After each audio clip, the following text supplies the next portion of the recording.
All right, let's go. We're live. What's up, everybody? Let me turn up the mic a bit. How y'all doing? Drop a message in the chat. Let me know how you're doing. First Q&A. What's holding you back? Call of 2026. Let's make it a good one. I see a couple of you guys are hanging out already. Love it. Good to see you all. Let's see. We've got Lucas is here. Good to see you, man. Christian is here. Good evening, afternoon, or morning. Likewise to you all. John is here. Good. Alessandro. Desert or desert ocean? You're gonna learn. I suck at pronouncing names and any like YouTube handles or whatever. But a big welcome, man. First time joining live. Good to see you. Love it. What's up, Uffe? Good to see you from Sweden. We got Ronnie here. Try Klop's 8, of course, man. Cheers from Germany. Cheers to you guys.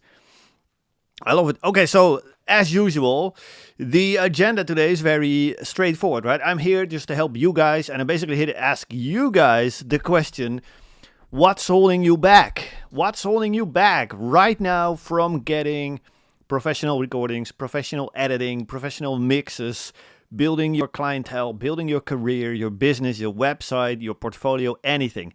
What is holding you back right now from doing any of those things at the level that you want to reach?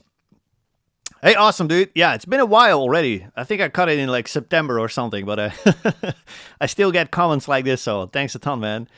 Yeah, I was done with the long hair for sure. What's up, Thorsten? Good to see you, man.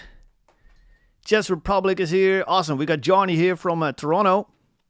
I think I'm pronouncing that correct, right? Toronto. It's like you don't pronounce the second T, otherwise it's not, you're not from Toronto. I love that. All right, so while you guys try to answer the question, what is holding you back? Drop it in the chat. What's holding you back from pro mixes, pro recordings, pro edits, building a business, all that stuff? There were actually a couple questions that were posted beforehand in the community, so I would love to check these out first. And then we're going to dive into the questions that you guys drop me right here. So let's check out this question from Andrew. He's asking, he's struggling to separate all the different aspects on a song. So from writing to production to then mixing. I end up trying to do it all at once and it just turns into a big jumbled mess. Do you have a particular structure when it comes to working through the whole process from initial conception of the idea to final mix master? That's a great question. So separating is obviously key here. Just separating the processes as much as possible and allowing yourself to draw down your ideas while they're still ugly. And that's just something that you right now are maybe not doing. You just want it to sound finished and mixed already while you're still writing the ideas. And I'd say try to kind of mentally give yourself space for just creating and putting down ideas, almost as if you're just drawing a little sketch and only then you're going to put colors on it and like make it look real nice, right? But at the start, man, it's totally cool if it's raw, if it's just the idea there.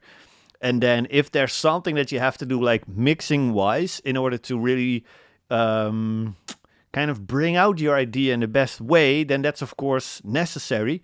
But other than that, I would say try to just separate those processes as much as possible. And it's just a matter of accepting and allowing it to just sound raw while you're still writing and putting down ideas. And then when you think, okay, so now I've got the ideas down, now we can move on to like the actual mixing, the actual making it look nice part of it.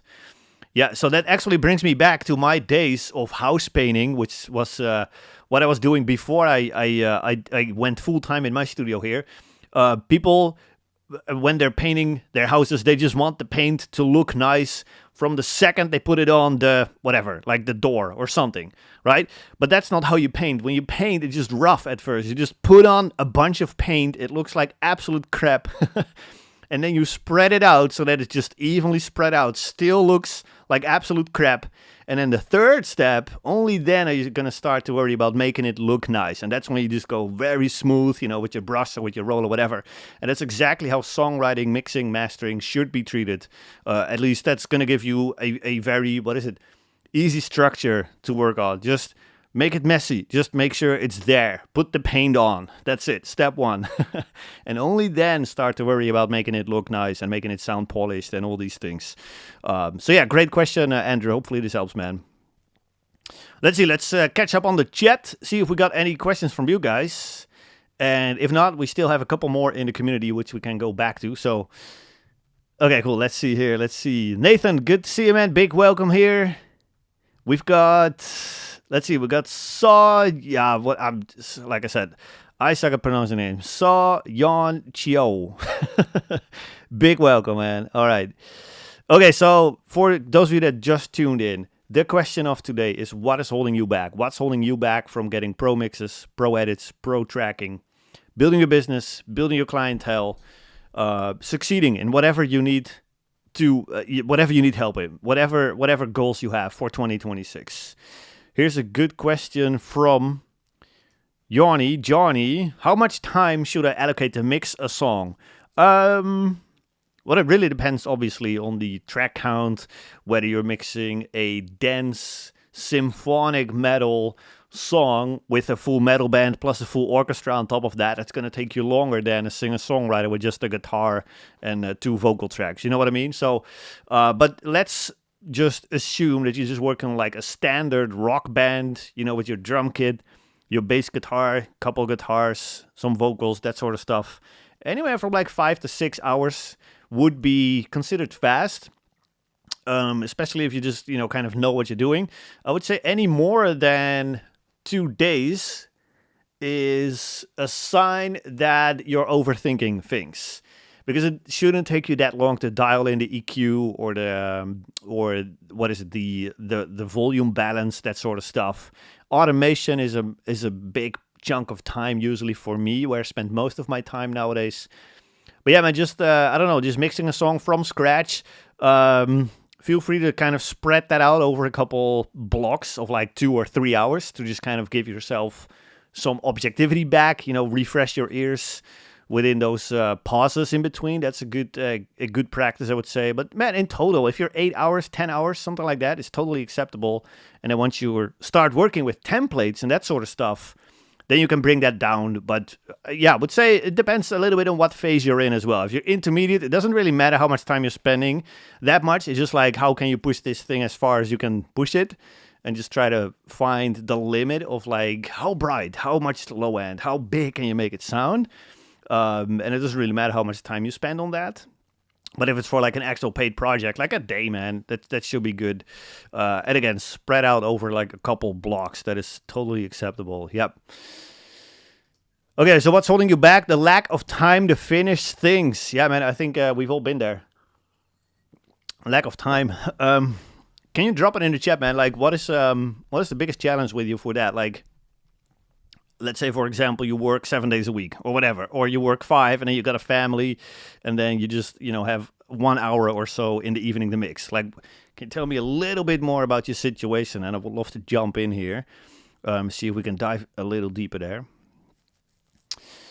Okay, let's see. Lucas, what's holding you back? Operating with limited resources, let's see, is a challenge in terms of expanding and growing my customer base. Still working off of a laptop, but I did have 3 client releases in 2025. Okay, so limited resources is a challenge in terms of expanding. Okay, when you say the resources, do you mean like your gear, like your laptop is kind of holding you back, or resources in terms of financial resources?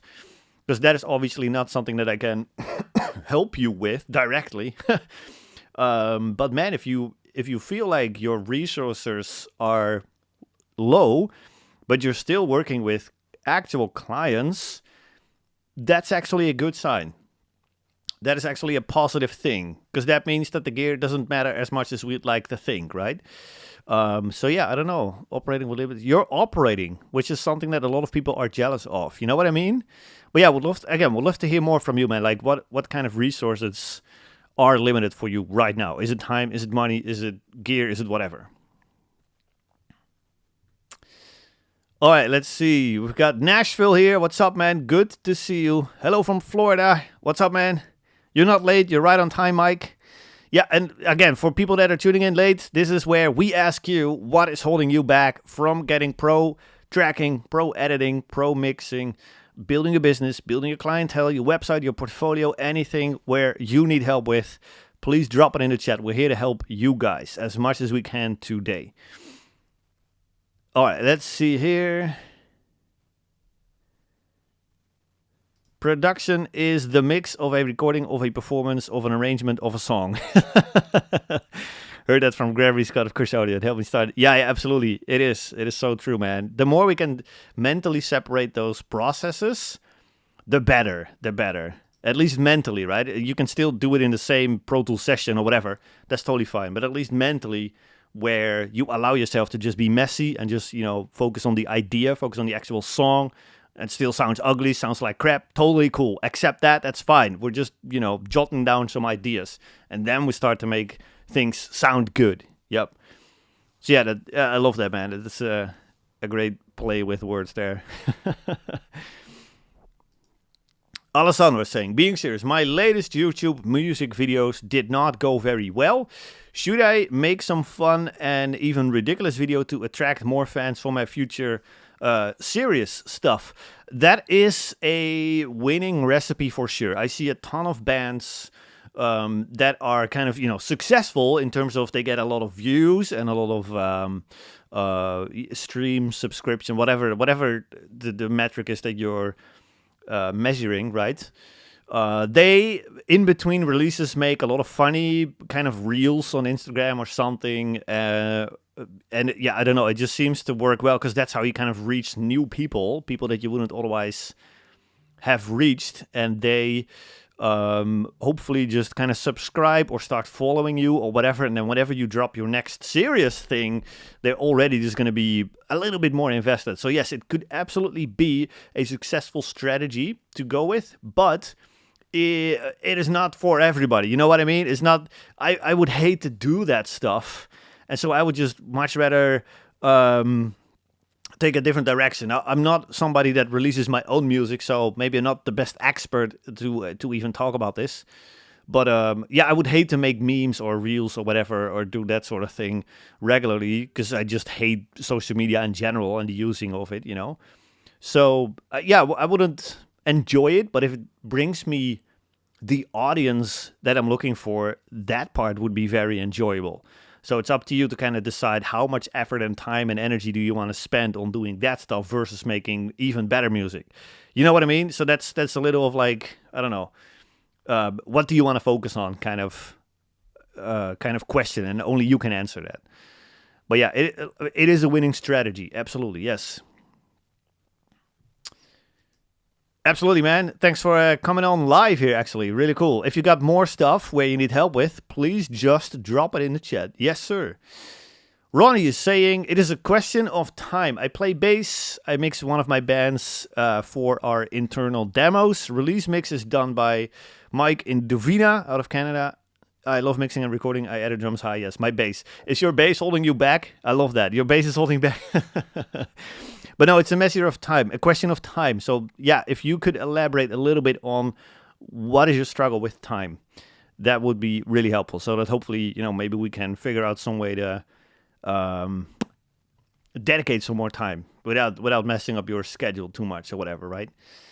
Awesome. Oh, this is a great one. I absolutely love this question. How can I tell if I'm getting better? Buckle up. This is going to be good. The thing is, we're constantly focused on improving.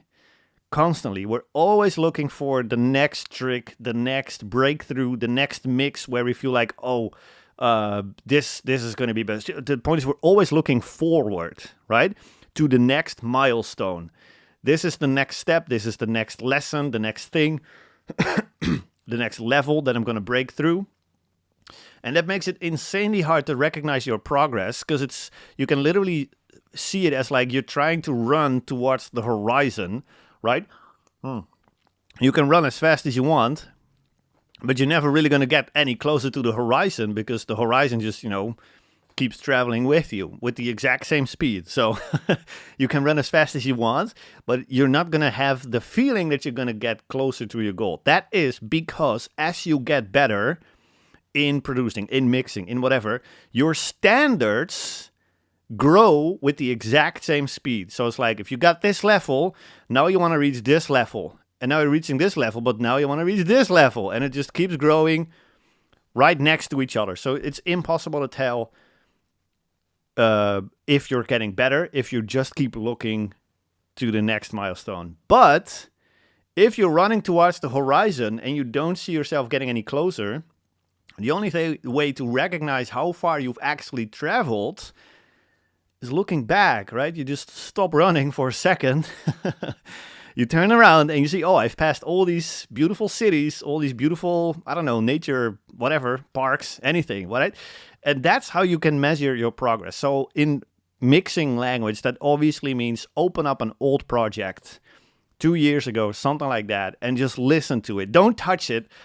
Just listen to it and just notice every single detail that you would do differently today. And if you can recognize like, oh man, this sounds like absolute total crap. I hate all my old mixes. That's your progress right there. That's how you can tell that you're getting better. Simply just by recognizing that your old stuff sucks and that your new stuff sounds way better. And that, my friend, is a journey that will never stop. Like even today, man, every single mix that I do, I just keep comparing it to my old stuff. I'm like, am I improving here? Am I kind of stagnant here? Is this getting better? Right? Is this brighter, deeper, fuller, thicker sounding than the previous mix that I've worked on? And it's still hard to recognize that without looking back, you know? And I just play mixes from 2 years ago. I'm like, oh yeah, now I can finally see the improvement a little bit. So looking back, man, that's the trick. Looking back at your old work, cringe as hard as possible at your old mixes. That means you've grown. So yeah. All right. Let's check. Hey, Matthäus is here. What's up, man? Good to see you, dude. Let's see this one. What are his recommendations regarding velocity in MIDI drums? Whose recommendations? Mine or somebody else's? If you want mine, I would say, man, for pretty much everything that I do, it's full velocity, but then with a little bit of like wiggle room, right? So for kicks, it's obviously just full velocity most of the time, actually. I think you can get away with that quite easily in most rock and metal genres. For snares, it really depends on if it's just like a standard 4-on-floor beat, it's just full velocity. But if it's like a blast beat, I just lower the velocity tool until the snare sounds realistic. Like, I think a drummer playing a blast beat at this speed is going to hit that snare approximately this hard, and then I just listen for that sound. And every single sample library is going to have a different spot among the MIDI velocity range where that sweet spot is at. So I can't give you any numbers, but that's what I'm listening for. I just use the ears again, as always. So hopefully that helps a little bit. And then for cymbals, actually, yeah. Cymbals, I just try to kind of create that kind of randomization thing where I go anywhere between 128, I think, and 124. So there's like 4 differences. So it's just triggering a different layer of samples with every single cymbal hit, and that gives you enough realism to get away with that. And then, of course, fills, you most likely have to go a little bit more manual and just kind of draw it in by hand and just kind of imagine, like, how would a drummer play this? Like, the first snare is going to be super hard, but the second one may not be as hard. And then the toms is kind of losing power along the way in the fill, so you know, gradually lower velocities towards the end of the fill, that sort of stuff. Having experience with real drum recordings and real drum editing as well is going to help you a ton here, just to kind of estimate how a real drummer would play that stuff, right? So, yeah. All right, let's see. We got a lot of new guys coming in here. Awesome. So in case you just hopped on here, this is where we ask you, what is holding you back? What is holding you back from getting pro mixes, pro edits, pro recordings, building a business, everything? We're here to help, so drop all your situations in the chat. Don't be afraid for judgment. We're not going to allow that here. This is a high quality, high energy, high quality, and also very, what's the word I'm looking for? open-minded community here. So we're not going to make fun of you if you're struggling with something. We're going to kick people out that make fun of other people. So this is a safe space. That's the word I was looking for. Hey, there we go. Okay. Let's check this out. Rio is asking, my question is about advice for starting out. I'm currently 20. I don't have my own space to record, so I'm not sure how to get clients or where to record if I get any. I have some potential clients. That is good. That's awesome. You are in the exact same position that I was in 10 years ago, maybe not even that long ago. What I did was build a very simple mobile recording rig. So there was a Focusrite Scarlett interface and a Behringer expansion preamp, and that allowed me to track drums, and a laptop. And then I would just drag that stuff to a rehearsal spot or like a recording studio that was super cheap or something. Even people's garages, even dorm rooms. Heck, I dragged that rig all over the place just to record people anywhere. And for drums, you'd probably want to go to a rehearsal spot or something like that. But for vocals or guitar DIs or whatever, you can do that literally anywhere on the world. There's absolutely no problem. And that's how I landed most of my projects, man, that I recorded. I've never had my own space, neither. Still don't. This is just a mix room on the attic of my house. That's where I do all my work nowadays. But I've never had my own space to record in, man. I just found one good rehearsal spot, and then I just take all my clients there for the drum recordings. And then, yeah, depending on what they needed, if they needed vocal tracking or guitar tracking, I would just travel to them, whatever. And that's how you build your portfolio, man. And then after that, it's up to you if you want to keep doing that. Maybe you can save up a bunch of money, build your own space at some point. For me personally, at some point, I just started realizing that building a studio was financially, at least, just not the best idea, at least for me, because you're spending like multiple 5 figures on a room, and then hopefully, you know, you're going to spend years of doing projects, just trying to make that money back. So it's going to take a long while before you even see some profit. So to me, it just made more sense. Like, why don't you build that room? I'll rent it for the days that I need it. And then whenever I don't need it, it's up to you, right? So that worked beautifully, man. So yeah, just get a mobile rig together.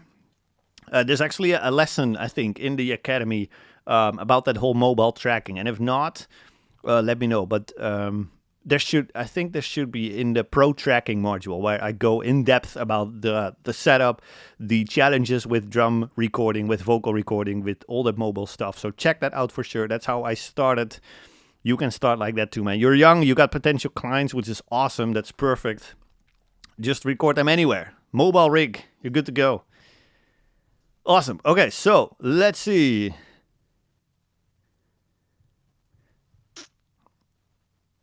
Okay, so back to Lucas. Lucas, his first question was, what's holding you back? Operating with limited resources is a challenge. And the resources are both money and gear to a certain extent. Okay, so money, you don't need money to operate, I guess, unless you want to upgrade gear.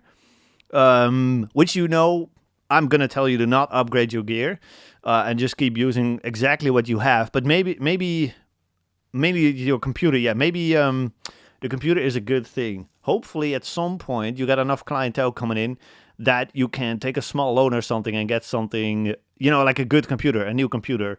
Maybe some family, some parents, whatever, want to help you out there as well. Yeah, because the computer, man, that's the only piece of gear that I would say you want to invest as much money in as you possibly can, because it's literally the heart and brains of your studio. So the better computer I would 100%, 1,000% much rather have a beast of a computer and a super simple interface than the other way around. That would absolutely be terrible. So yeah, man, hopefully with some projects you can just put most of that money aside and save up to get, you know, the best computer that you can afford. Don't feel like that has to be a new one. If you can get a second-hand used computer that is, you know, still fairly up to date and has like the new CPUs and whatnot, the newer generation CPUs, you should be good to go with that too. So yeah, man, hopefully with some projects, some family, maybe a small loan, but you can pay off in very small monthly installments, whatever. Hopefully that way you can make something happen, man. But yeah, money is always a struggle, I know, dude. Okay, so back to Soci. With the time issue, the have a family, I work 5 days a week, and I have my house, which consumes a bit of energy too. And producer and mixing artists together. Okay, so work 5 days a week, totally. I feel you, man. I don't know what your situation is like, but because I've been in this position too, right? Having a day job and then doing all the production mixing on the side. What worked for me was waking up earlier, literally just waking up at like 4 or 5 a.m. so that I could mix before I went to my day job, really make mixing, producing a priority, like a first thing in the morning kind of thing, and then spend the rest of my energy on my day job. You know what I mean? A lot of people have that flipped, so they prioritize the day job and then they spend the rest of their energy, whatever's left over, at their passion. And I just decided, why don't I flip that and just spend, the majority of my best my best energy of the day on whatever I prioritized most, which in my case was mixing. And yeah, like I said, I don't know enough about your situation to say like this is what you should do, but hopefully just having an idea of like how can I prioritize mixing at least in some part of the day or in some part of the week or even the month a bit more, so that I can kind of separate it from my day job a bit more and hopefully have a bit more focus time, that sort of thing. And then you can make massive progress, man, because in those, I want to say 2 years or so that I woke up at 4 a.m. And then I went, mixing for 2 hours. And then at 6:30 or something, I would go to the construction site and do some painting there. I've grown so much, man, just by waking up so early that nobody was going to bother me. I didn't have any text messages coming in, no emails, nothing. It was just me in this chair mixing. That was it. That was the entire world in those two hours.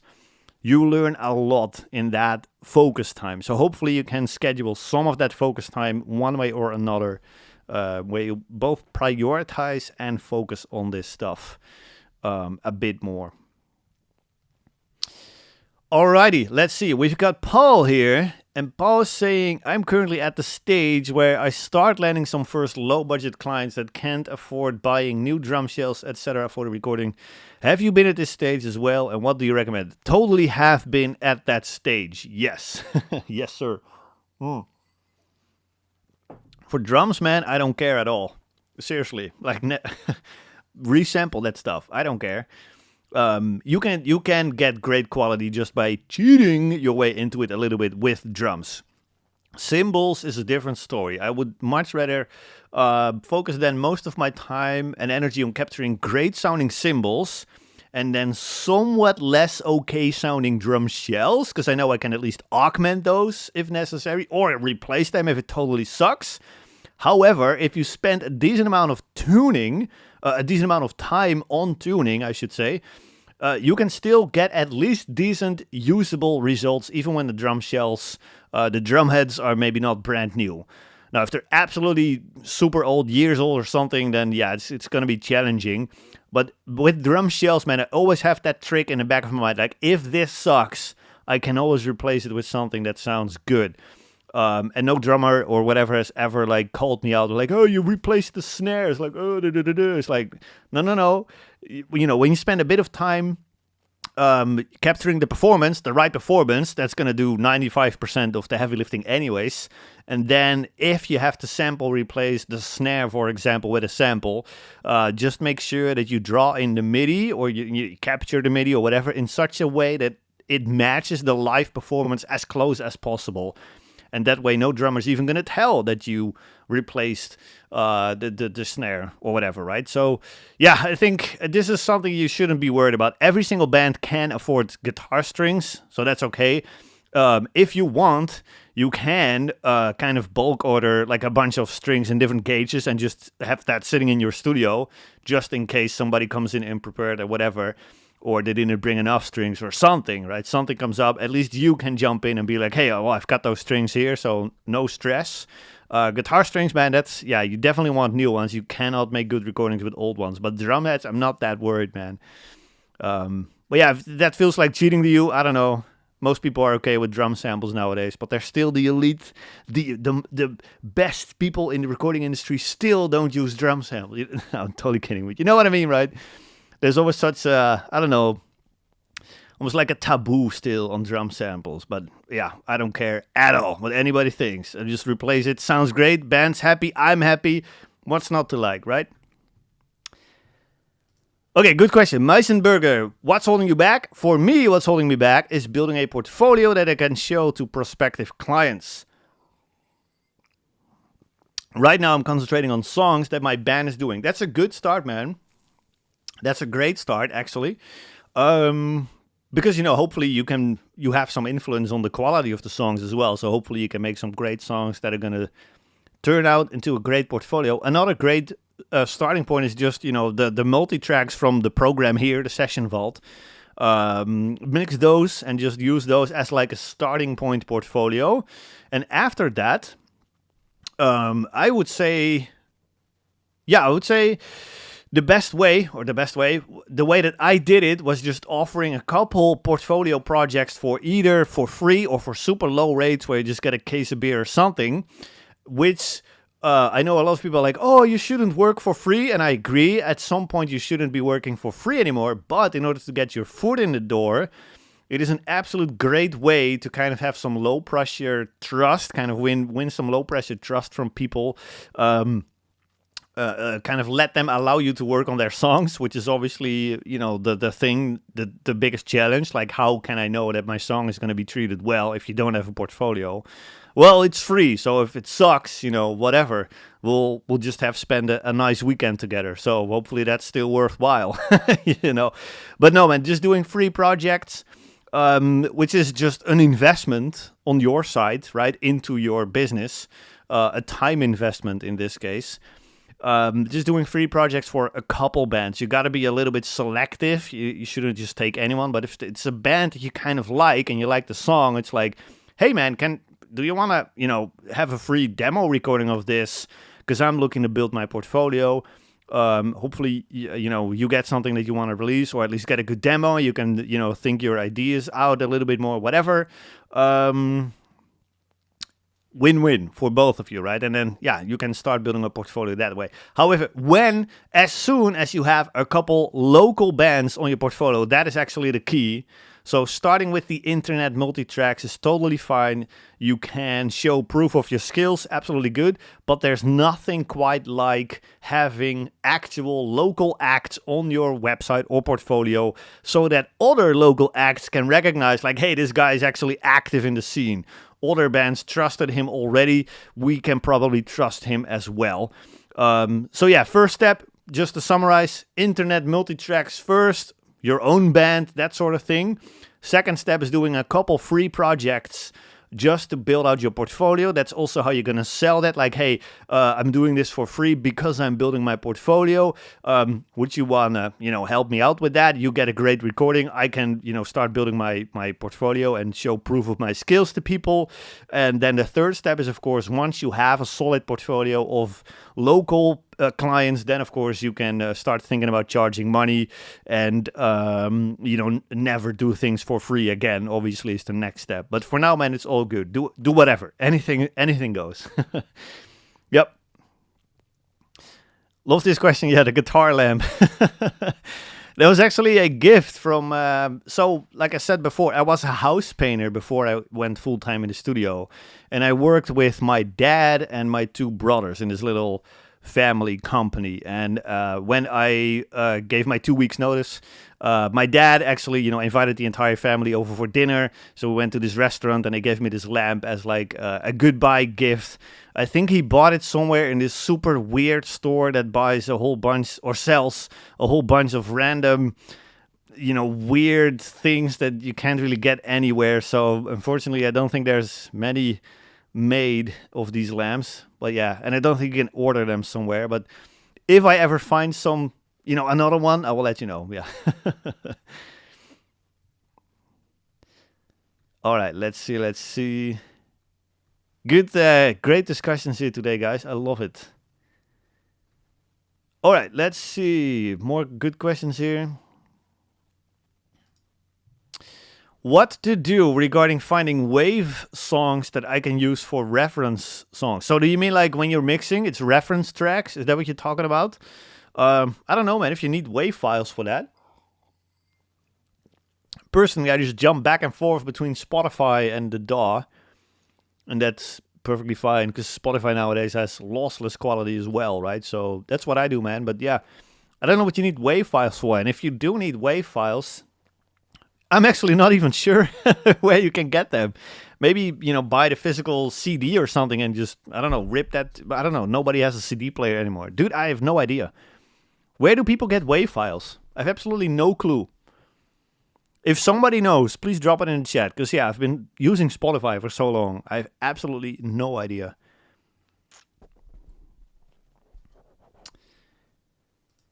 Great question here. Okay, so the question is, what's holding you back? Nathan is saying, for me, it's the introversion and lack of feeling worthy to approach bands. That makes it really hard for me to get clients and also makes me feel like I failed when I don't reach out.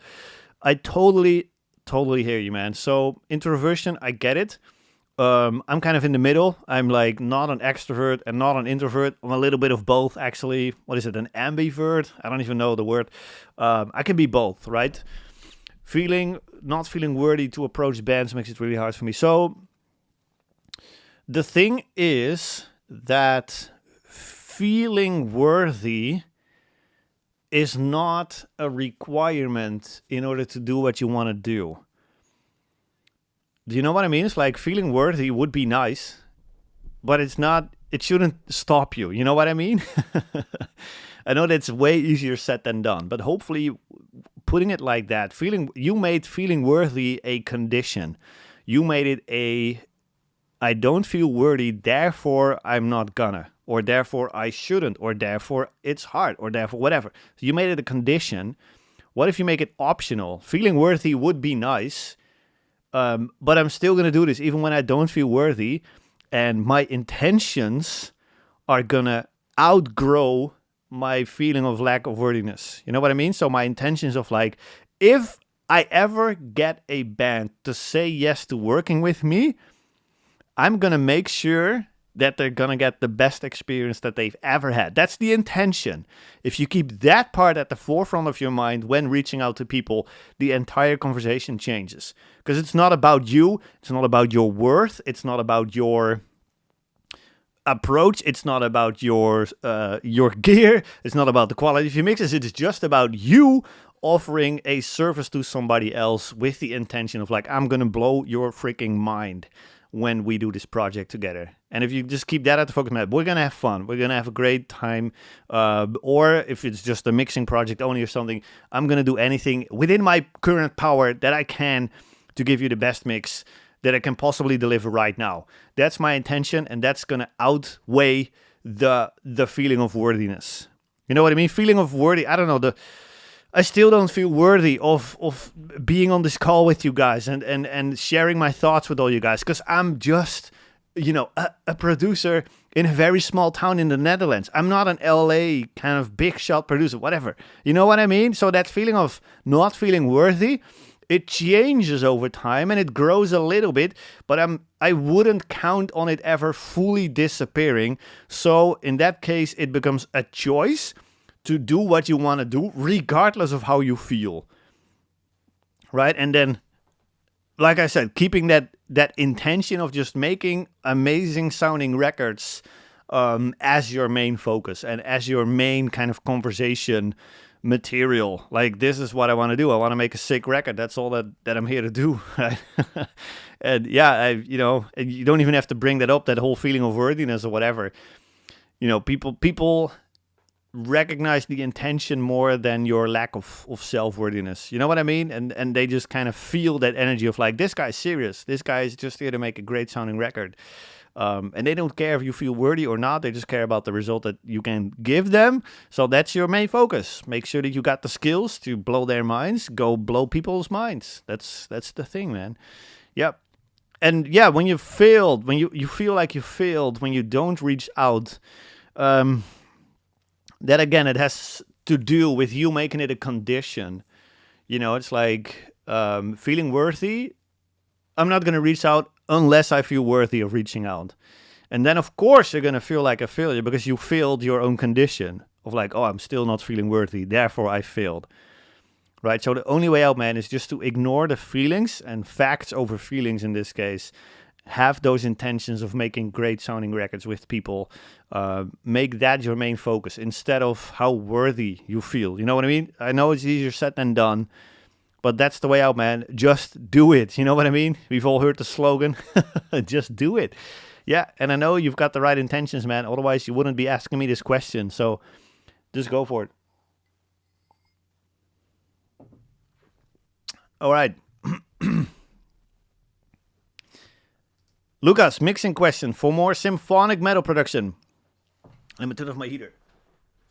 Yep, it's getting warm in here. So, mixing question, more symphonic metal production. How can I get my orchestral elements, strings, brass, etc., more out front and massive in mixes with dance guitars, drums, and bass? Okay, cool. Well, I've heard your mixes, obviously, although it's been a while. But let me think, man. Of course, mid-range is everything. And as we all know, the guitars usually are very rich in presence frequencies, right? The 3 to 5K area, that's pretty much guitar dominated in most metal mixes. And so what I like to do is boost a ton of 1, 2, maybe 3K in the orchestration stuff. So that is kind of giving its own place in the mix. And there's a ton of definition to be found in that exact area in most orchestrational, instruments. So like if you boost a ton of 1K on a violin or whatever, suddenly the violin sounds 18 times as loud. Not because it actually is, but just because that frequency area holds so much information about that violin sound that, just boosting that one frequency area just makes it sound as if the violin is twice as loud, right? So that's what you want to be looking for when you're searching for frequencies to boost on the strings and brass and whatnot. And woodwind and whatever you got. Boost frequencies until you feel like this is where most of the information, the musical information about this instrument lies, in this area. That's the area I'm going to boost. Usually between 1 and 3K, which very conveniently sits right below the guitars, which are then from 3 to 5K, very dominant, right? So that's it, man. That's it. Just try to boost a slightly different frequency than you would on a guitar. And as it drums, you don't have to worry about them because they're like, that's a drum, very short, so it's not going to mask any of your orchestration. Bass sits way lower, same story there. It's not going to mask your orchestration. You should just mix your metal bass as a metal bass, as any metal bass. Then orchestration and guitars, those are usually the battle. That's usually the struggle with separation. So guitars, low mids, 3 to 5K. Orchestration sits right in between, 1 to 2 to 3K, plus some air, of course. You want to give them air. And then lastly, of course, keep in mind that overlap in mixing is not a bad thing. Overlap is necessary, right? If it's too separated, it's going to sound completely ugly and disconnected. So we want overlap. But yeah, not too much, of course, which is why you want to boost those slightly different frequency areas. Yep. What's up, Jesus? Good to see you, man. Awesome. Here's George. Okay, good question. Let's see. I would like to start building my portfolio to formally present to possible clients. What approach should I take with where I can get multi-tracks, organizing, and the client being able to hear it? It truly doesn't matter. That's the short answer, okay? As long as they can hear it. So if it's a SoundCloud playlist, if it's a Dropbox folder with a couple of mixes, it truly doesn't matter. As long as they can, as long as you can send it to them. That's all that matters right now. Where you can get multi-tracks, though, is obviously the community here has a ton of stuff in the vault. I don't know if you went through that already. Other than that, there's way more membership sites out there as well that offer, I don't know, like Portfolio Vault or something similar to what we have here. Hopefully you can join a couple of these for like a few months and download some of these tracks, get some of that stuff going. Other options would be, of course, to just do a couple free projects with local bands. Those are obviously multi-tracks as well, as soon as you recorded them. Or just mixing test mixes from people that you know. Friends in bands, that sort of stuff. Just, hey, that old release from 3 years ago, would you mind sending me the tracks? I would love to do like, a practice mix on it or whatever. I've heard that, at least in my experience, if you just ask and tell them, what you're going to do with them, just be very open and transparent about what the goal is with those tracks. A lot of people are actually really cool with sending you their tracks. I've had a whole good amount of multi-tracks that way. And last resort is obviously the free websites with, the Cambridge website has a ton of multi-tracks. Sometimes you get lucky, there's like a mixing contest going on somewhere where you can get multi-tracks, something like that. But then again, man, organizing at this stage of your career is all about just having something and being able to spread that out and send it over to people. So a Dropbox folder is good. SoundCloud playlist is good. Next step would be like a public place where people can find that. So obviously a website, social media, that sort of stuff comes to mind. So website will be the best thing because that's where just people can learn a bit more about you as a person as well. So they can see your portfolio, but also see like, hey, this is my face. This is the actual person that you're going to work with, which is something that a lot of people don't show. And I'm like, why would you not show your freaking face? Because this is a people's business, so show your face. Don't have a studio name, just use your personal name. It's a people's business. Nobody knows what studio Zach Cervini works out of, but we all know the name Zach Cervini, you know what I mean? So we know what he looks like, so why would you be hiding and not show your face? That makes no sense. So show your face, show your portfolio. That's the most important thing, the quality of your work. Send it over to people, talk to them as much as possible. That's the process, man. But for now, it doesn't matter that much what it looks like. As soon as you get a couple projects in, then you can start thinking about building a website, making sure it looks a little bit more professional. But for now, it's all about just getting the ball rolling, which is way more important. In the phase where you are right now, a lot of people get hung up on like, oh no, but I need a website and I need this and I need that and I need, and they're just spending way too much time building all that crap that nobody cares about instead of just doing actual projects for actual people, get the actual ball rolling, right? So yeah, man, just do it messy and then just keep improving it over time. That's all. Alrighty. Let's check it out. Let's see more questions here. Okay, good. John is asking, do you price mixing projects based on tasks or elements such as mix only, vocal tuning, editing, arrangement, yada, yada, yada? Or one price includes everything required? No, editing is a separate thing, in most cases at least, because that's just, it's going to drain all your time on the project. Editing sucks, man. I don't know. It just takes up a lot of time. Okay, so let me answer it this way. There's different phases of your career where different rules apply.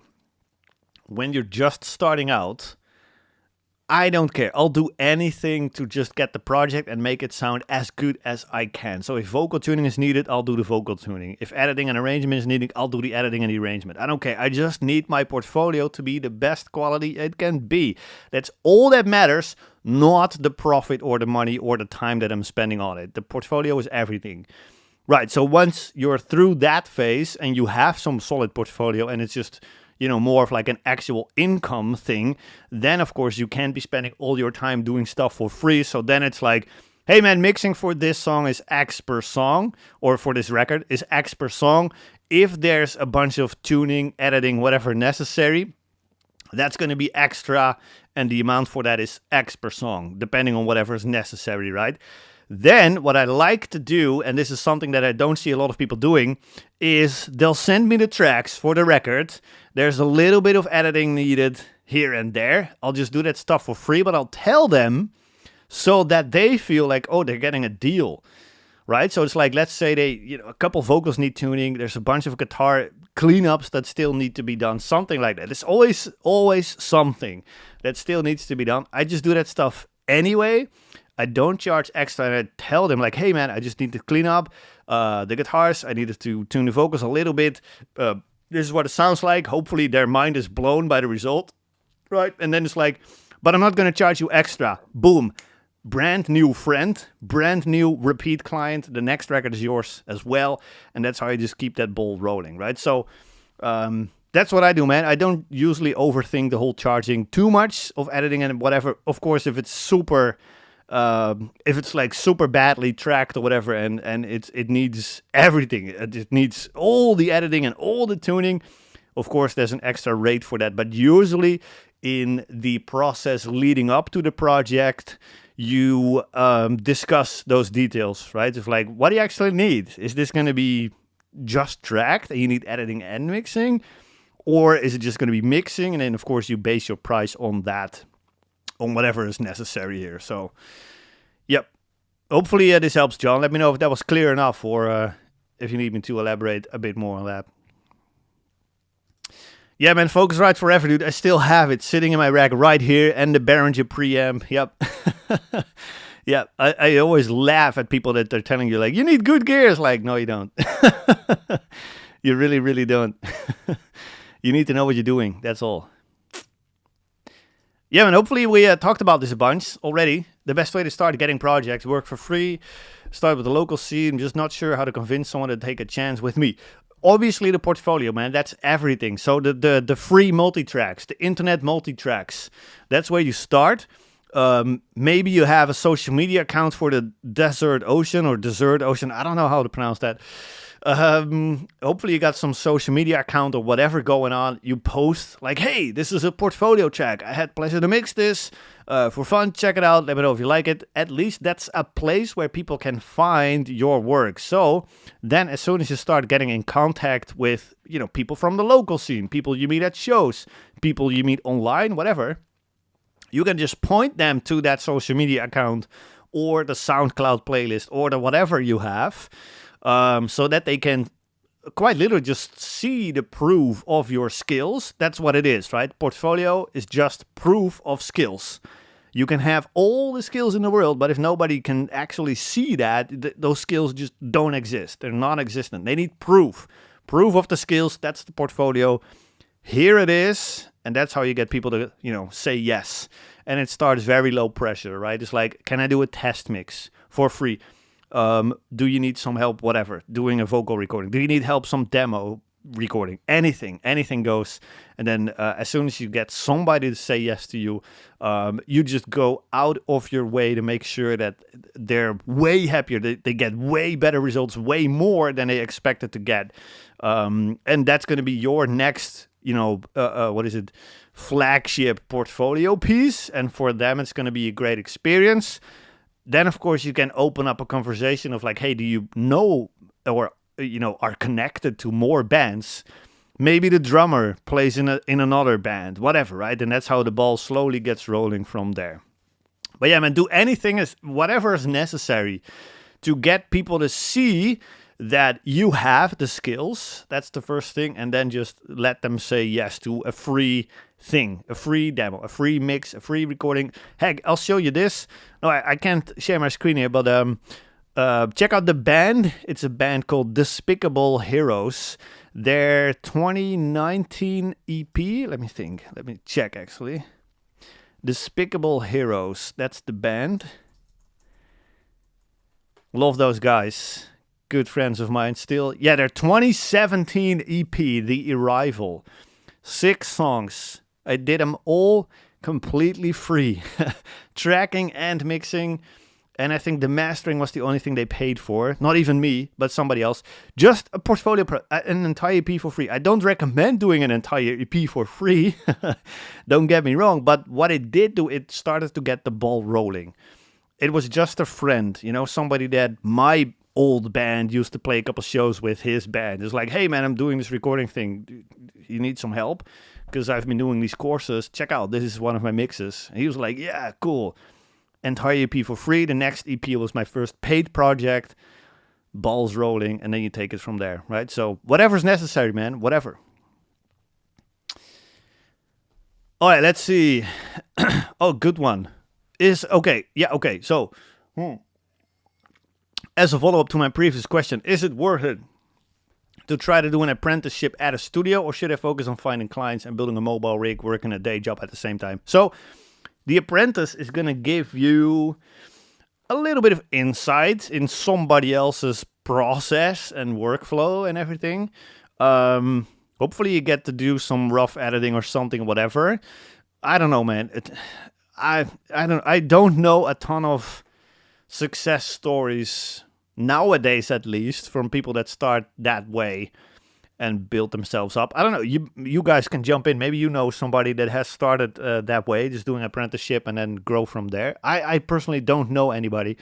What I do know is dozens of people that just started to work as like a freelancer, trying to work with their own projects, either having a mobile rig or like, I don't know, like a garage where they track out of, and working that way. And they have a much easier time and a much quicker time as well, developing the experience, because working with clients is a little bit different than, sitting in your chair mixing, obviously, by yourself. So they build experience a lot quicker. They get a portfolio going on much quicker, because when you're, just being an intern, you're not building your own portfolio. You're just working on somebody else's projects. If you're working, because you're most likely just going to be delivering food or whatever. So yeah, I would say, I don't know, man. I'm not a big fan of the whole internship thing. Of course, we all know somebody that, like a big name engineer that started as an intern and then, he went gold or whatever. But nowadays, I'd say, man, it's much quicker, better, I'd say, to just focus on building your own portfolio. That's, again, the thing, right? Portfolio, proof of skills. That's everything. And you can do that on the weekends. You know what I mean? So, yep. Oh, good one. Okay, so back to actual recording, mixing questions. That's new today. Everything's business. I love it. So yeah, mixing. How do we actually do parallel compression correctly? Can we do them always on all kind of instruments? Tips and tricks. Okay, so I don't do parallel compression at all besides drums, man. That's all. No, I don't even do vocals, nothing. It's just the drums that I do parallel compression, because the goal usually with parallel compression is to get either more attack out of a sound, and you can't get it by just doing your usual compression, or getting a lot more sustain and length and room sound or whatever, right? The less dynamic version of compression on a certain sound. And when that's the case, I just do the regular compression that's always enough, and I don't have the need to do any parallel compression. But with drums, I do like the crush thing, right, where you just send your drum shells to an extra bus and you compress those super hard with just the goal of getting that snappy, that transient as loud as you can, and then you slowly blend those in, or slightly, what is the word, subtly, there we go. Subtly blend those in with the direct sound, so that you have control over the direct sound, which you can glue a little bit more even. Hopefully you can check out some of my full mix walkthroughs where I talk about this in depth a little bit more, because on my actual drum bus, I'll compress them with the goal of just glue. So I'm kind of losing a little bit of attack on the drum shells there, which is totally fine. And then I have this other bus coming in, which is nothing but attack. It's all attack. And then that gives you control, of the amount of glue versus attack. You can play around with that, whatever you like best there. That's it, man. That's all I do parallel compression on. So, yeah, hopefully this helps, man. All right, let's see.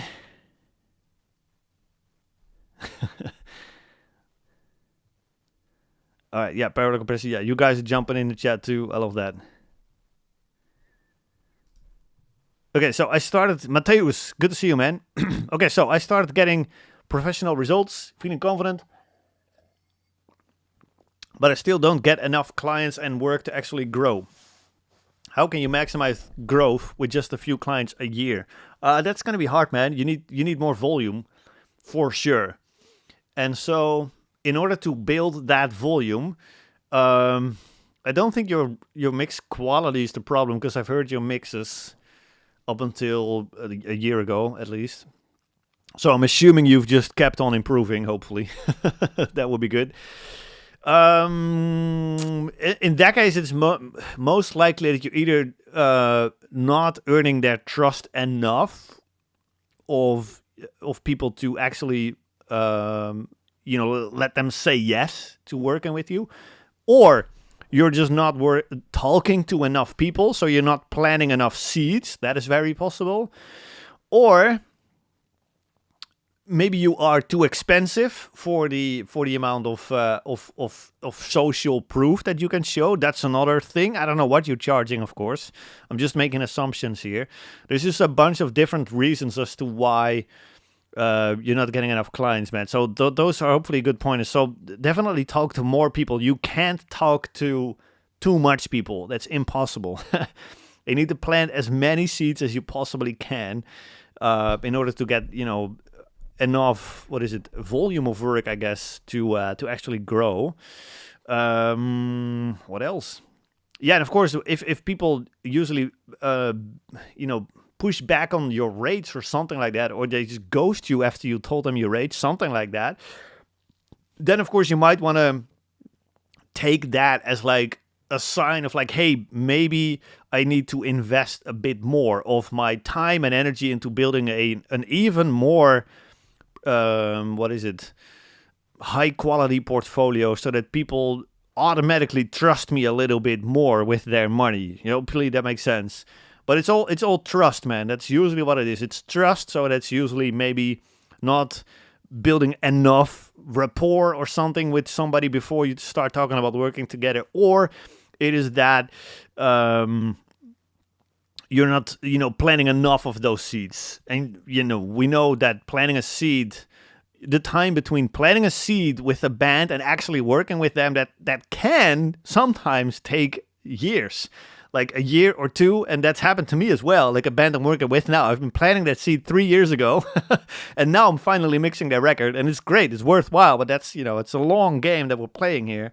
And so the more seeds you can plant, the better, the more, consistent your projects will be. So hopefully that helps a bit, man. Yep, perfect, man. No problem at all. Absolutely good to go. Reaper can do anything that any pro dog can do, and I think you can use it for free indefinitely or something. So yeah, totally good, man.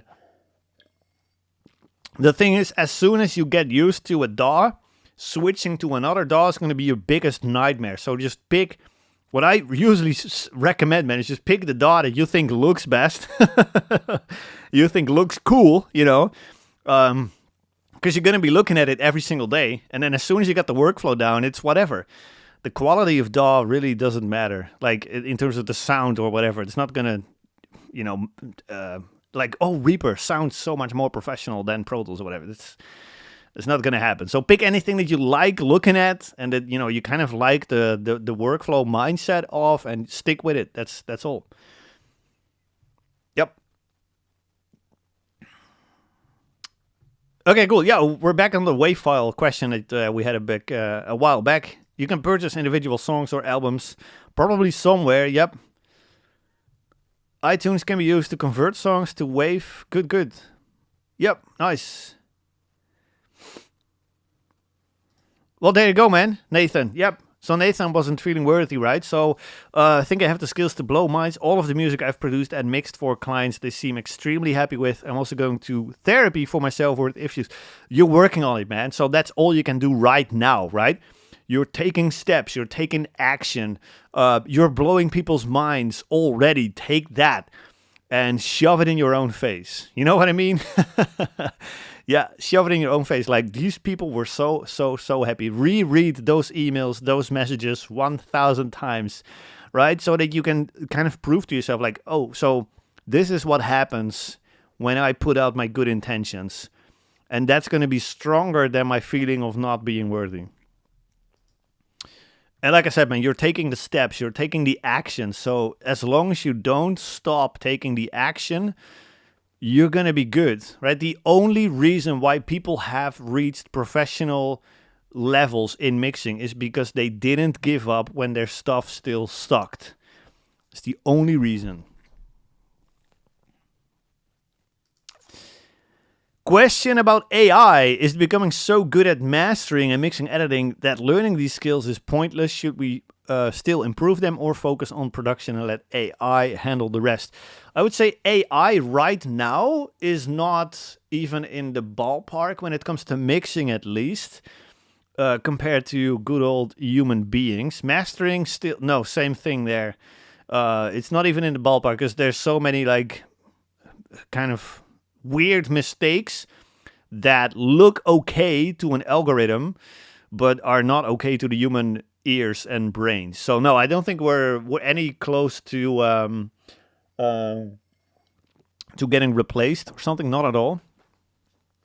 And the skills, even if AI becomes a thing, we still need the skills because we still need people telling AI what is good or bad, right? So we still need actual humans kind of feeding the algorithm and feeding the whatever, the way that the AI kind of thinks about it. So we still need the skills, man. So yeah, I don't know.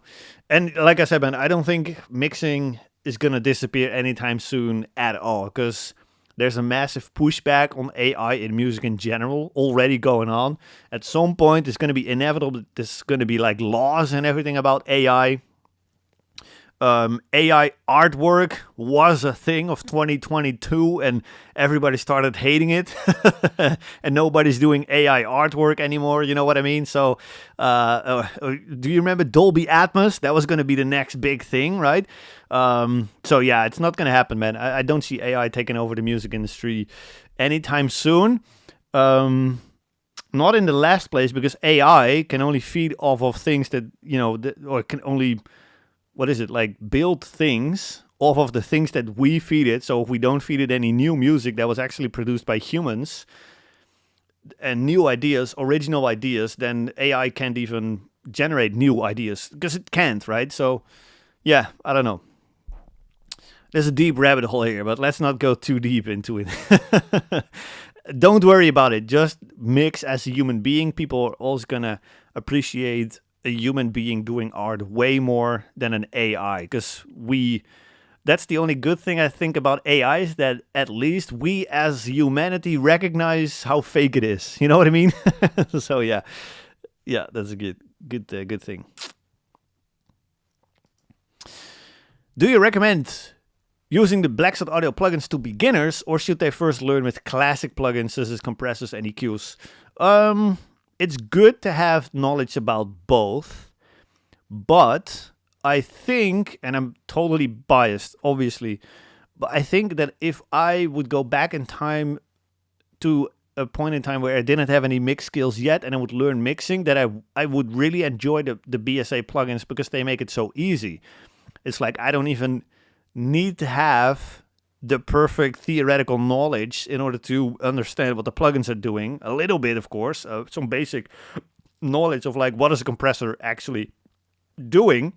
But as soon as I know what it's doing, for what goal, I can just turn the knob and get the result that I want. You know what I mean? And that just allows you to focus on the art much quicker instead of going into deep rabbit holes, which unfortunately has ruined a lot of mixing engineers because they're thinking about their mixing instead of actually mixing. And that's the biggest detriment to the mixing. As soon as you start thinking about your mixing, you're done.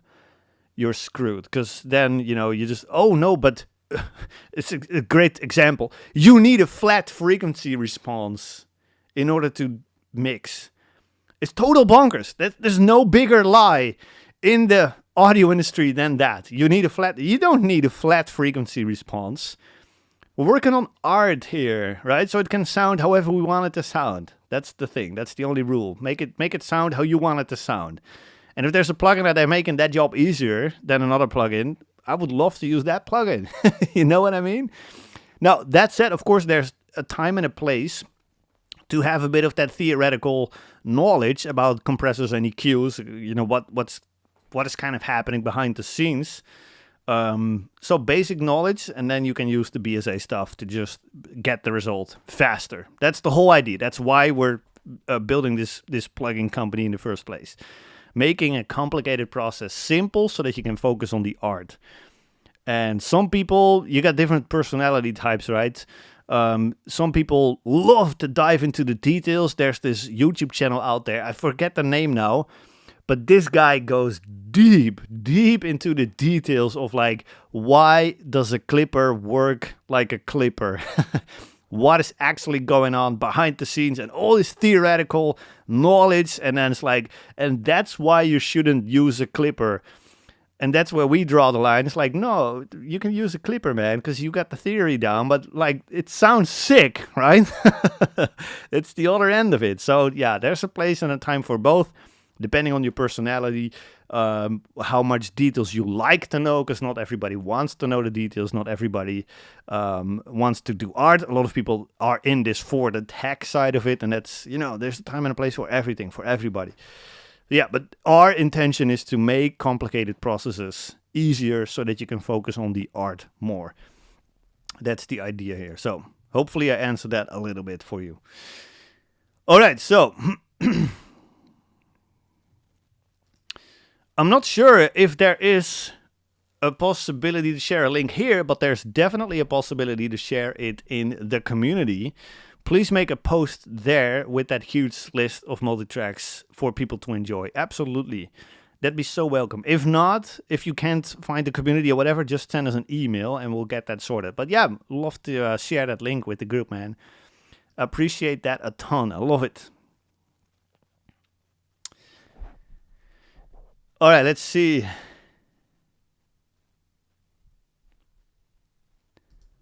Here we go. So if we use a digital converter plugin like Acoustica Daisy, should we mix into it from the start, or is it better to add it as a final polish only in the mastering stage?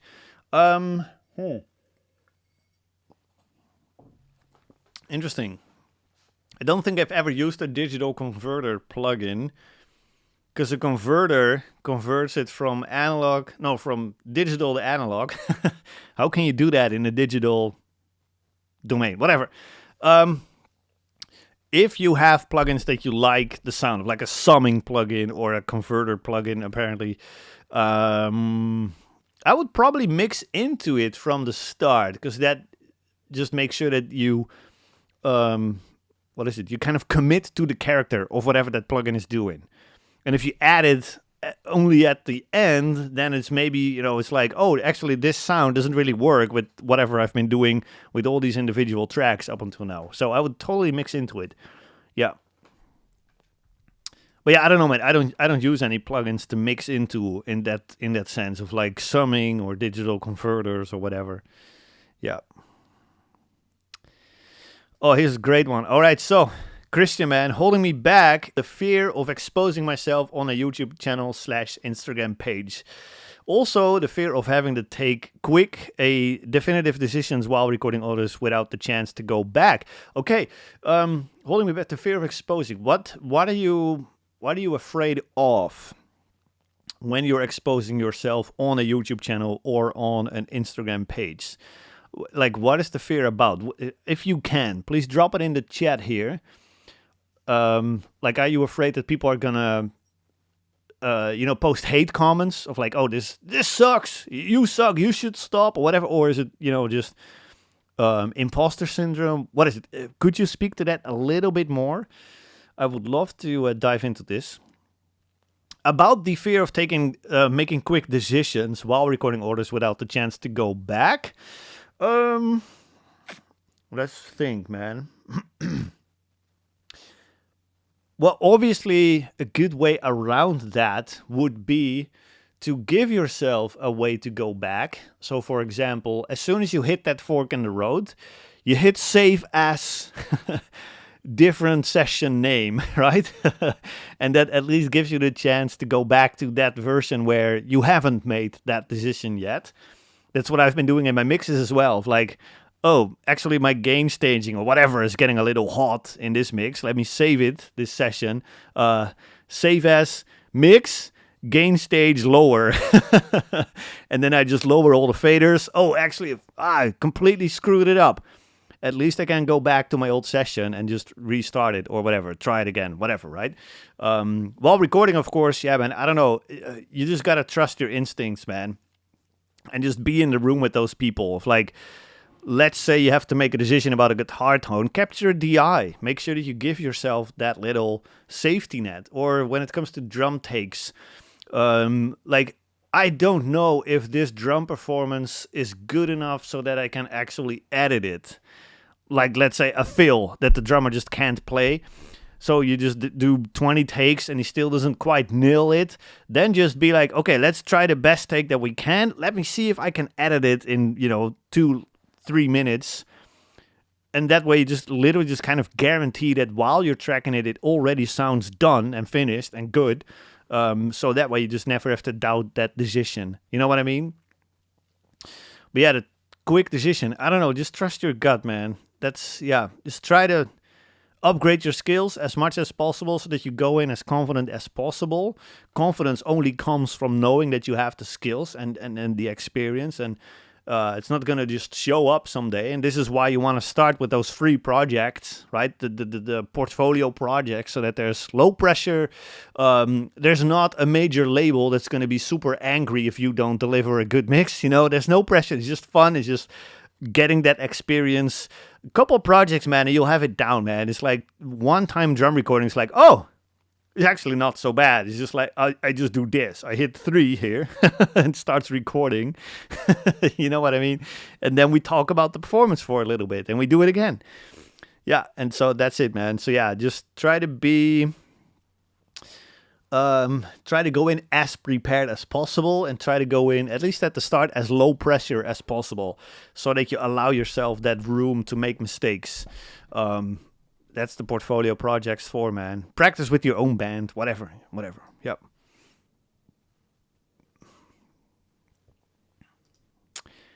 Good question. So, what do you gain by doubling the lead guitar as well as the rhythm guitars? So in this case, 2 guitar tracks per side instead of lead guitar in the center. Well, it depends on the song.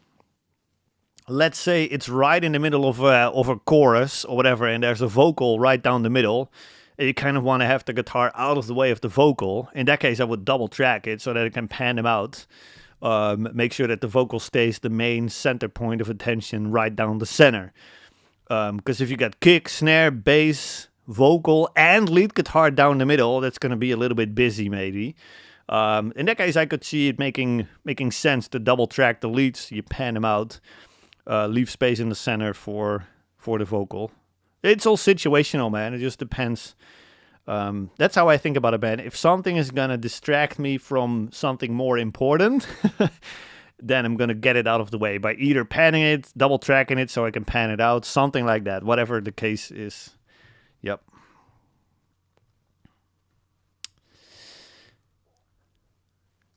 Good one. I have trouble dialing in drum reverbs or ambience. It either sounds absent or too much. Any suggestions dialing this in? Yeah, totally. So you want to go super short decay times. Really, really, really short. One of the biggest mistakes that I hear in a ton of mixes is that people use reverbs with long decay times. So a snare, instead of it, being a snare in a big room, which is, that's it. Their snare sounds like, it's like in a cathedral. That sounds super unrealistic. So very short decay times, as short as you can. Half second is enough. And then that actually allows you to crank it up quite loud. And you have to crank it up super, super loud before it gets too much. At least in context of the full mix. That's the next point I was going to make. You want to make the decision about the amount of drum reverb and drum ambience and whatnot in context of the full mix. So you got to have your guitars, your vocals, everything else playing. And then you raise the fader of the reverb and the room sound and the whatever. And that's when you make that decision. Because if you just play the drums in solo, you're going to end up with your drum reverb ambience at a certain level. And it sounds great. Sounds amazing in solo. I know. Right? But then you bring in the guitars and the vocals, and the reverb is the first thing that will disappear.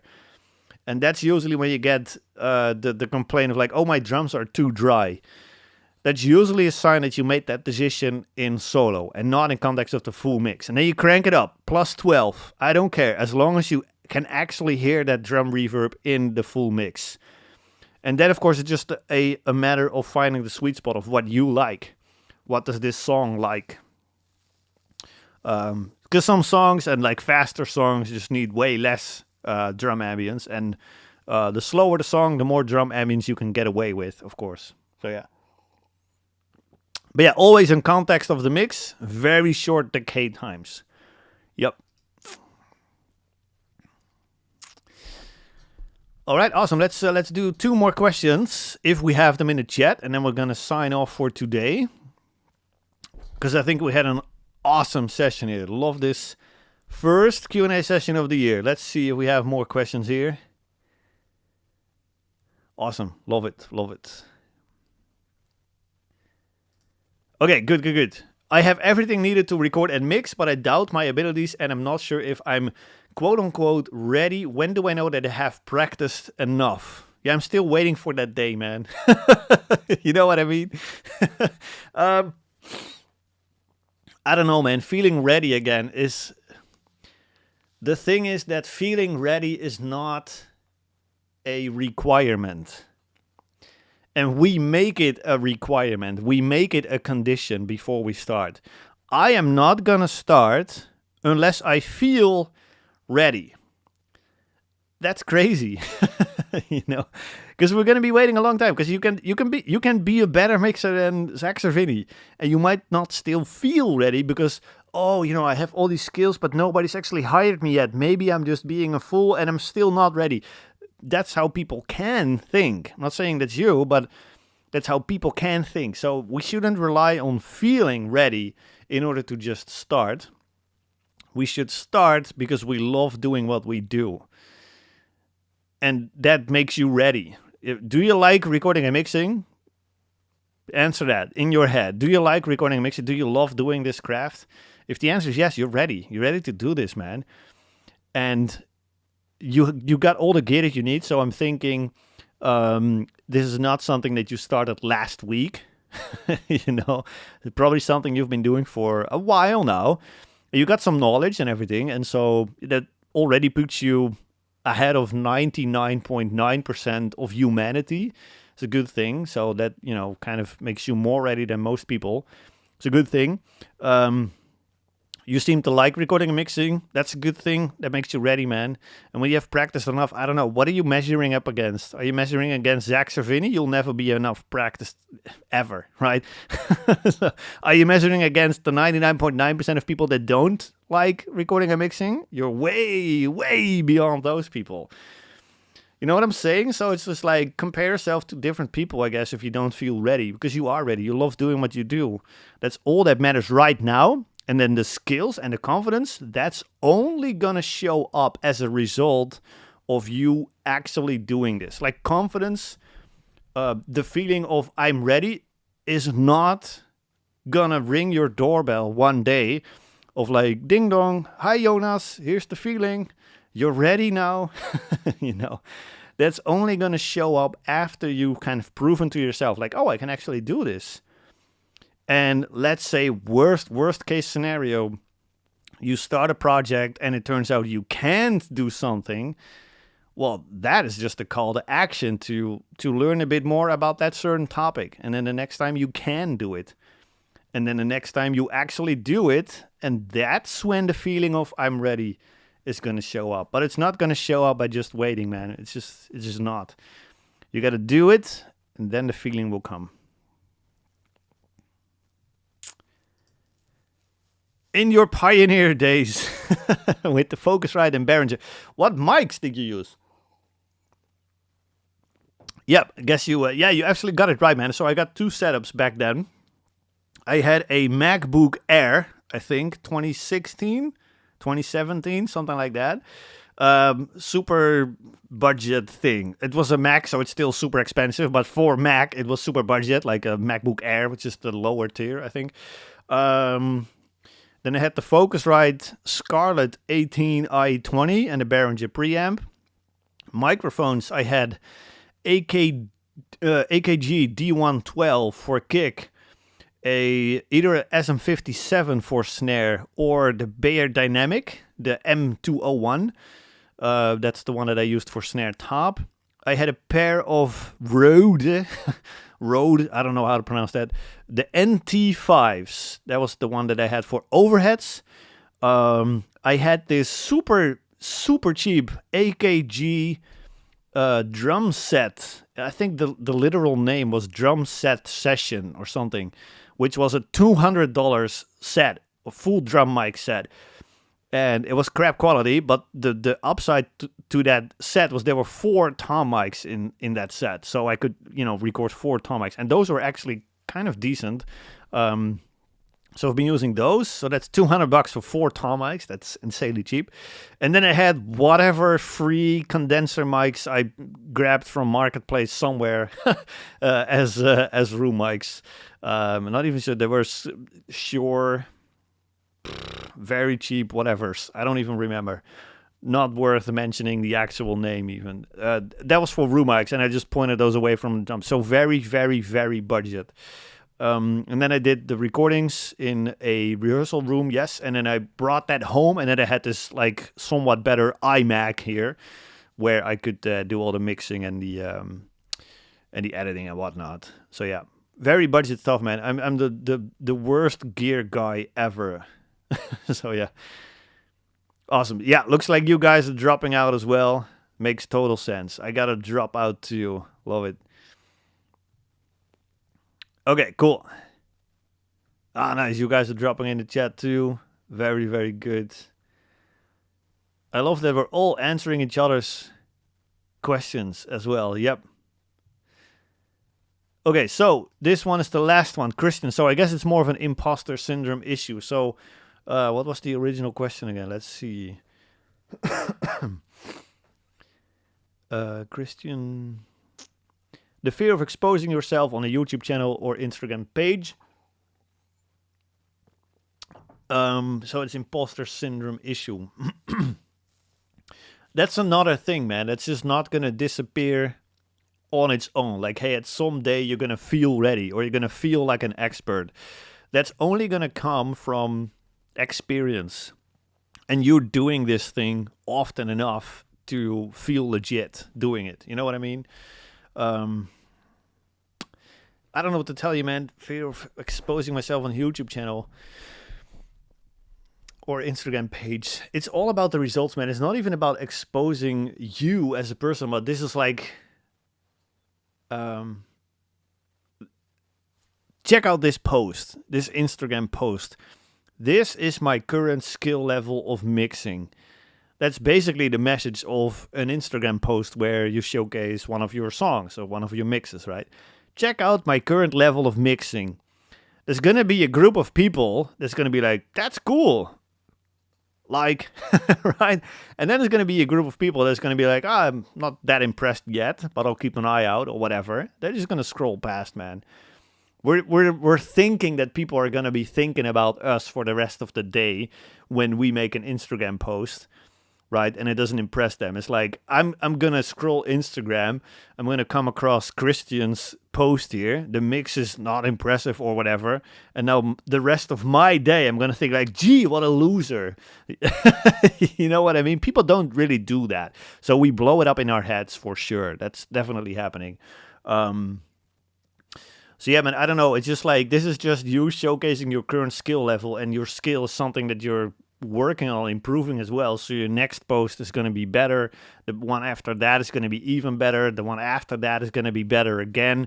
And you just keep growing and growing and growing in the quality of stuff that you put out.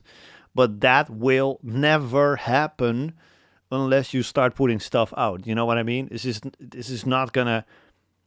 that feeling, that fear is just never going to disappear unless you start doing that thing that worries you, that scares you. And that's how fear disappears, right?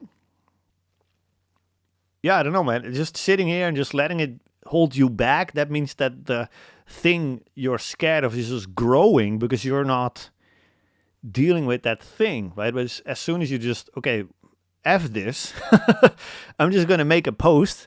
I'm just going to see what happens. If I'm going to get a bunch of hate comments, I can always delete it and nobody's, going to find me or whatever because I can just delete the whole Instagram page if I want to. whatever. That's, you can think through that worst case scenario and just give yourself a way out. You can do that. But at least it will, mean that you posted something, and yeah, you'll notice, man, nobody's gonna hate you or whatever. Nobody's gonna, oh, you made an Instagram post. Let me see if I can find your address and drive over to your house and punch you in the face because you made that post. It's not gonna happen, right?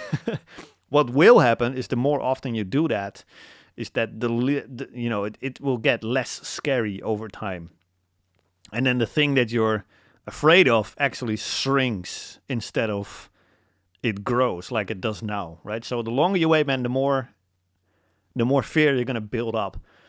And again, the only way that you can defeat that fear is just by doing it often enough. Yep. So yeah, hopefully this helps, man. I hope that all of you guys can actually just see that for what it is. Recognize the fear. Let it be there. It's okay. You can't ignore those feelings, the fear, the imposter syndrome, all these things that we talked about today. Recognize them and, acknowledge them that they're there, but don't let them stop you, and realize that the only way to get past those feelings is to just do the thing because we like doing the thing, right? And that's the only thing. As soon as the love for mixing and for doing this craft, etc., is bigger than your fear, you should be good to go here.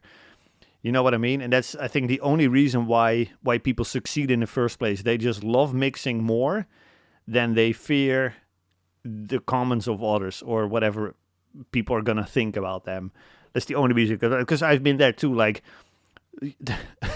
the first coaching call that I've ever done, I was not confident. Like, who am I to sit on this chair, tell other people how to record, how to mix, how to build your business, whatever, right? I knew I had the skills deep down. I knew I had the skills, but I didn't feel like I had those skills. I didn't feel worthy enough, or I didn't have any major label bands under my belt or whatever. So I didn't feel ready to do that and to guide people all along. But as soon as I had 2 calls under my belt or something, and I got, people like, oh, dude, that helped a lot, so thanks, right? That's when I started feeling like, oh, this is actually something I can do. But if I wouldn't have done those first 2 calls, I would still be sitting here like, oh, I'm not ready, oh, I'm not worthy. You know what I mean? So yeah, just recognize the fear, but go through and just don't let it stop you. Just do it for the love of the recording and the mixing and love of music, for crying out loud. We're making music, right? That's what we're doing here. That's all. So yeah, hopefully this helps, guys. All right, I see I've scrolled all the way down to the bottom of the chat here. Lovely.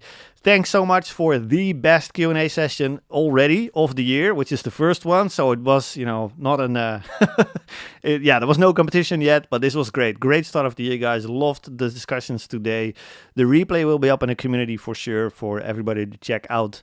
And yeah, hopefully we can see each other again. When is it? Let me check the calendar real quick. On... Let's see, February